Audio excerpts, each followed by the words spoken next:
कि फंक्शन ही उसका कंट्रोल करने का है, तो हमें बहुत ज़्यादा ना तो उसके लिए मेमोरी चाहिए, ना ही उसके लिए कोई एडिशनल ज़्यादा सर्किट चाहिए, क्योंकि उसके लिए बहुत थोड़ा मेमोरी वगैरह चाहिए, जो भी हम आगे देखेंगे, क्योंकि इसका सिर्फ पर्पस फंक्शन है कंट्रोलिंग के लिए।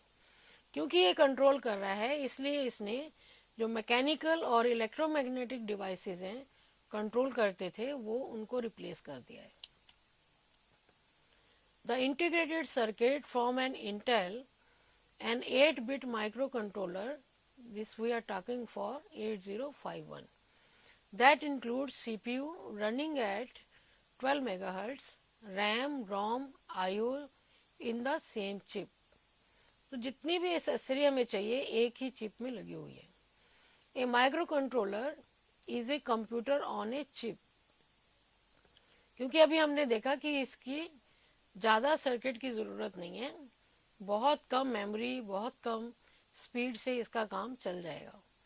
It is a type of micro processor emphasizing high integration, low power consumption, self sufficiency and cost effectiveness in contrast to general purpose microprocessor. It at clock speed of as little as few megahertz or even lower, microcontrollers often operate at very low speed compared to modern day microprocessors, but this is adequate for the typical applications. तो बहुत ज़्यादा speed की इसमें हमें ज़रूरत ही नहीं है। They consume relatively little power, milliwatts, and will generally have the ability to sleep while waiting for an interrupting peripheral event such as a button press to wake them up again to do something. तो जब तक कोई interrupt नहीं है, कोई press नहीं है, तब सिग्नल नहीं मिल रहा, तब तक ये स्लीप मोड में रहता है। और उस टाइम इसकी जो पावर कंजम्पशन है नैनोवाट होती है, अदरवाइज भी मिलीवाट होती है, बहुत कम पावर कंजम्पशन है। So it makes these devices ideal for low power and long lasting battery applications. तो ऐसे जो डिवाइसेस हैं जो इसमें माइक्रो कंट्रोलर यूज़ हो रहा है, उनको हम बैटरी से भी ऑपरेट करा सकते हैं, क्योंकि पावर कंजम्पशन बहुत कम है।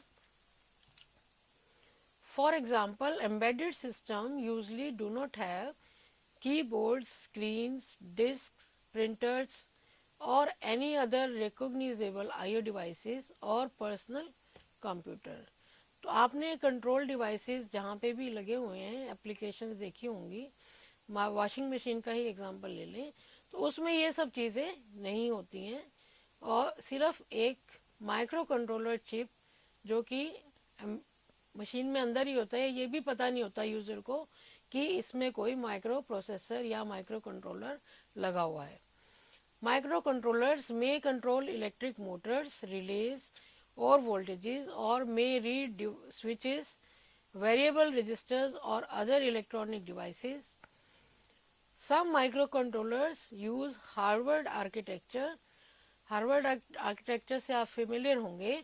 इसमें सेपरेट मेमोरी बसेस होती है for instructions and data that allows access to take place concurrently. Simultaneously data भी आ रहा है और इंस्ट्रक्शन भी आ रही है, उसको हम कहते हैं हार्वर्ड आर्किटेक्चर। अगर हम इसकी एप्लीकेशंस देखें, जो माइक्रो कंट्रोलर है, micro controller is nothing but micro processor with A control function. So applications अगर होम में देखें तो appliances, intercom, telephone, security system, garage door openers, home computer, TV, cable TV tuner, VCR, video games, remote control, cellular phones, musical instruments, swing machines, lighting controls, toys, exercise equipment and many more. अगर office के equipments देखें तो telephone,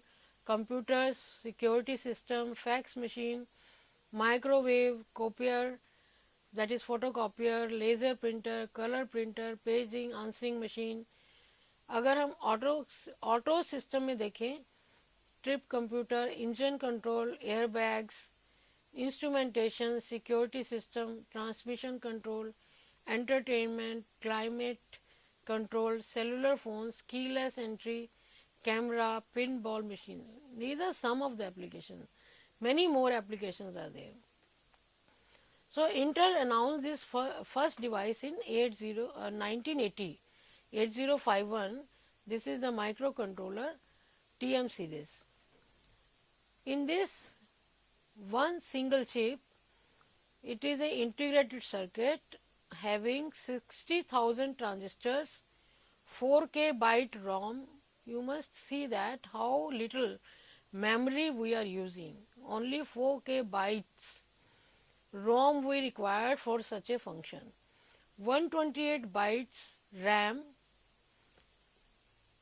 32 IO lines, serial port and 16-bit timer. This is all which is integrated on one chip. What is new in the design implemented with fewer components than before? We see that small size, because everything is on the one chip.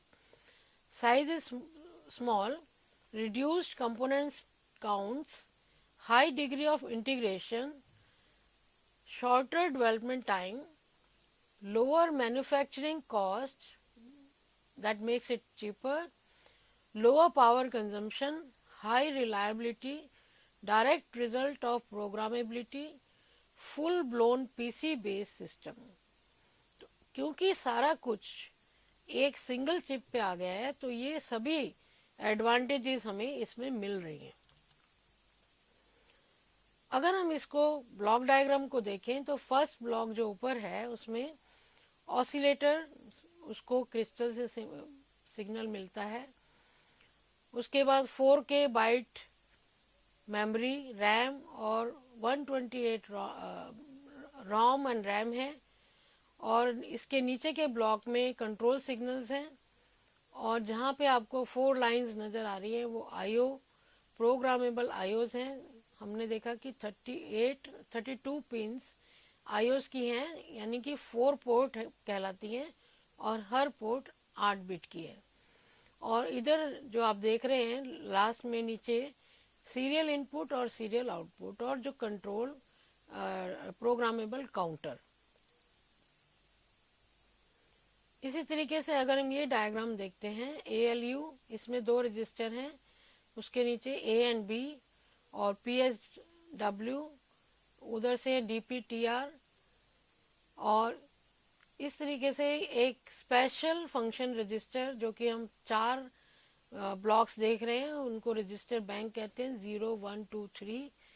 और इधर जो दिखाए गए हैं वो कौन कौन से कंट्रोल रजिस्टर्स हैं और वो कैसे इंटरफेसिंग हो रही है, जो उसके ऊपर दिखाई गई है आउटर वर्ल्ड से. और जो नीचे जो ब्लॉक दिखाया गया है उसमें सिग्नल्स दिखाए गए हैं, control signals. Now we take as PSW. PSW is the program status word. This is bit addressable. तो माइक्रो प्रोसेसर जो आप पढ़ रहे थे उनमें बिट एड्रेसेबल कम होता है, बाइट एड्रेसेबल होता है, लेकिन माइक्रो कंट्रोलर में बहुत सारी मेमोरी लोकेशंस बिट एड्रेसेबल होती हैं.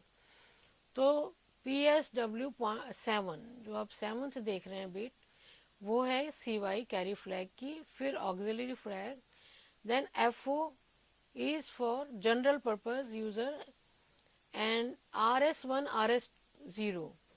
ये जो 2 बिट हैं, क्योंकि हमने अभी बताया कि इसमें 4 बैंक हैं रजिस्टर के, उनको अगर सिलेक्ट करना है तो ये 2 बिट यूज़ होती हैं. और ओवरफ्लो फ्लैग, उसके बाद यूज़र डिफाइंड फ्लैग है नंबर 1 पे और पैरिटी फ्लैग है 0 पे.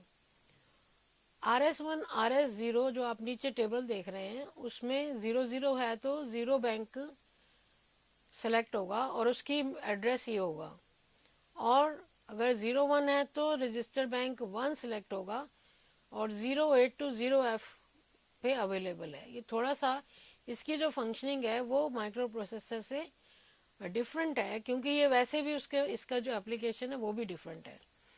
10 पे रजिस्टर बैंक 2 सेलेक्ट होगा, उसकी जो मेमोरी लोकेशन है 10 to 17 है, और 11 होगा तो रजिस्टर बैंक 3 होगा, इसकी मेमोरी लोकेशन 18 और 1F है। तो ये 4 रजिस्टर बैंक हैं जो कि ये यूज़ होंगे। अगर हम इसका मेमोरी मैप देखें तो बिट मेमोरी मैप, यानी कि इसको बिट एड्रेस किया जा सकता है, एक एक बिट को एड्रेस किया जा सकता है। The bit addresses 00 to 7F, these are assigned to RAM location of 20 and 2F. Bit addresses 8087 ये पोर्ट के लिए असाइंड है, port 0। Bit addresses 88 and 8F ये टी कॉन जो है टाइमर का कंट्रोल रजिस्टर है उसके लिए असाइंड है। बिट एड्रेसेस 9097 पोर्ट 1 के लिए है, A0 A7 एसकॉन यानी कि जो सीरियल हमारे इसमें सीरियल इंटरफेस है उसके कंट्रोल रजिस्टर के लिए है, और A0 A7 P2 के लिए, A8 और AFIE इंटरप्ट एनेबल के लिए। इसी तरीके से टाइम बहुत कम है, इसी तरीके से हर पोर्ट या हर रजिस्टर को मेमोरी में लोकेशन दी गई है। अगर हम इसका पिन डायग्राम देखें तो एक तो आप शुरू से देख रहे हैं 1 to 8, ये है पोर्ट 1। उसके बाद आप देख रहे हैं RxD TxD, ये 2 सिग्नल्स हैं जो कि सीरियल इंटरफेस के लिए काम आते हैं, और INTO INT1 ये इंटरप्ट के लिए काम आते हैं। T0 T1 जो टाइमर है उसके लिए है, और WR एंड RD ये रीड एंड राइट प्रोसेस के लिए। तो आप ये देख रहे हैं कि उसके साथ साथ पोर्ट 3 भी है। तो एक जो ये 8 पिंस हैं ये 2 पर्पस सॉल्व करते हैं, पोर्ट का भी पर्पस सॉल्व करते हैं और दीज कंट्रोल सिग्नल्स इनका भी पर्पस सॉल्व करते हैं। 8 पिन पर 16 फंक्शन हो रहे हैं। XTL और XTAL 1 और 2 ये क्रिस्टल के लिए हैं, ये जैसे कि माइक्रो प्रोसेसर में होता है, और 20 जो है वो ग्राउंड है। तो 40 पिन का ये चिप है, 40 पे VCC है। उसके बाद पोर्ट 0 टू 39 से लेके 32 तक पोर्ट 0 है। उस पर भी आप देख रहे हैं मल्टीप्लेक्सिंग है, address AD0 to AD7, that means lower byte of address is communicated on this pins. उसके बाद 31 और 30 पर EA और 30 पर ALE भी आपको मालूम है, और 29 पर PSEN। उसके बाद 28 से लेकर 21 पर पोर्ट 2 है। 4 पोर्ट हो गई, और इन पर भी एड्रेस मल्टीप्लेक्स्ड है। एड्रेस की हाई बाइट जो है वो इन पिंस पे आती है। तो पोर्ट 2, पोर्ट 0 और पोर्ट 3 ये 24 पिन जो हैं इन पे मल्टीप्लेक्सिंग है, डबल पर्पस सर्व कर रहा है 1 को छोड़ के। ये इस तरीके का आपको कोई बोर्ड जो भी आपको नज़र आएगा, जो PCB है वो बैक साइड से ऐसे दिखेगा, 4 पोर्ट होंगी और कुछ ये बीच में जो है माइक्रो कंट्रोलर है। हमने वो देखा था, इसको दोबारा से ऑर्गेनाइज किया है। ये 9 पिन पे रीसेट जैसे कि माइक्रो प्रोसेसर में होता है, और एक क्रिस्टल लगा के उसको स्पीड जो फ्रीक्वेंसी दी जाएगी वो क्रिस्टल लगा के दी जाएगी। इसी तरीके से हम ALE सिग्नल्स और PSC वो अलग अलग कर दिए गए हैं, ताकि उनको पोर्ट्स को अलग कर दिया गया है ताकि वो समझ में आ सके। ये सिर्फ रीऑर्गेनाइज्ड है, वो चिप दिखाई गई थी, और जो चिप में जो ऑर्गेनाइजेशन होता है 1 2 3 वो दिखाया गया था। इसको हम सर्किट पर्पस के लिए यूज़ कर सकते हैं। तो ये जो टॉपिक मैंने लिया है इसके लिए हमने 8051 माइक्रो कंट्रोलर स्कॉट मैकेंजी की बुक है, प्रेंटिस हॉल की। ये बुक अवेलेबल नहीं है, आपको ये नोट कर लेना चाहिए। जो भी बताया गया है ये बुक रेयरली अवेलेबल है। और 8051 microcontroller and embedded system, Muhammad Ali Mazidi, ये आपकी शायद लाइब्रेरी में भी हो, लेकिन जो ऊपर वाली बुक है वो रेयरली अवेलेबल है। जो और मैंने काफ़ी 8051 उसी में से लिया है। और जो 8086 का टॉपिक है वो लिया है उफनबैक की बुक से, काफ़ी ज़्यादा 80% उसी में से है।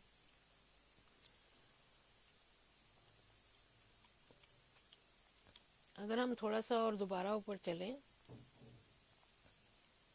पिन डायग्राम पे, तो ये जो मैंने दिखाई थी आपको पिन्स जो दिखाई थी वो दिखाई थी जैसे कि चिप में अवेलेबल होती है।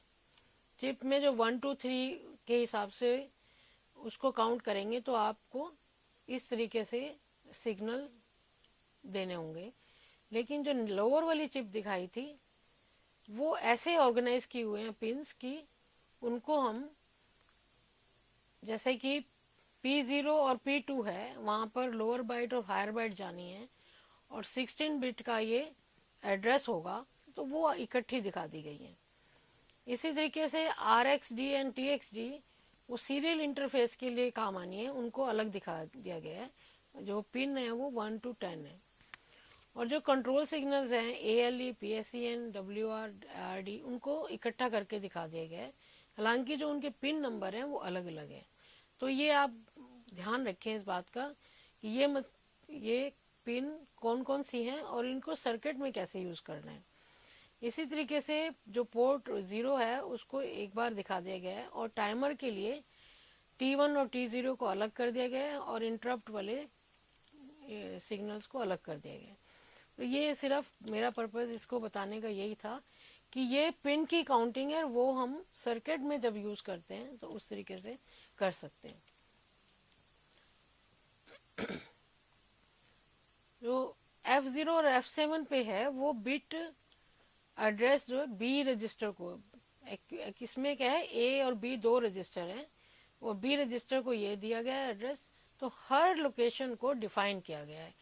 और E0 to E7 this is assigned to accumulator register and bit address D8 to DF are assigned and D0 to D7 are assigned to PSWR register. So इसी तरीके से बिट मेमोरी मैप को हम ज़रा सा रिवाइज कर लें इसको। ये PSW बिट एड्रेसेबल है, ये इसका इंटरनल ब्लॉक डायग्राम, ये मेजर ब्लॉक डायग्राम ये है क्योंकि ये इंटीग्रेटेड चिप है, इसके इतने फ़ायदे हैं, बेनिफिट्स हैं। आप देख रहे हैं कि कितना इसमें कितनी कितनी मेमोरी और कितना इंटीग्रेशन है, very very highly integrated chip. ये एप्लीकेशंस हैं। इसी तरीके से हमने देखा कि जो माइक्रो कंट्रोलर है वो कंट्रोलिंग डिवाइस है, तो उसकी एप्लीकेशन ही अलग है। उसके जब एप्लीकेशन अलग है तो जब उसका फंक्शन ही अलग है और एप्लीकेशन ही अलग हैं तो इंटरनल स्ट्रक्चर भी अवेलेबल है, उसका मेमोरी सिस्टम भी अवेलेबल अलग है माइक्रो प्रोसेसर से,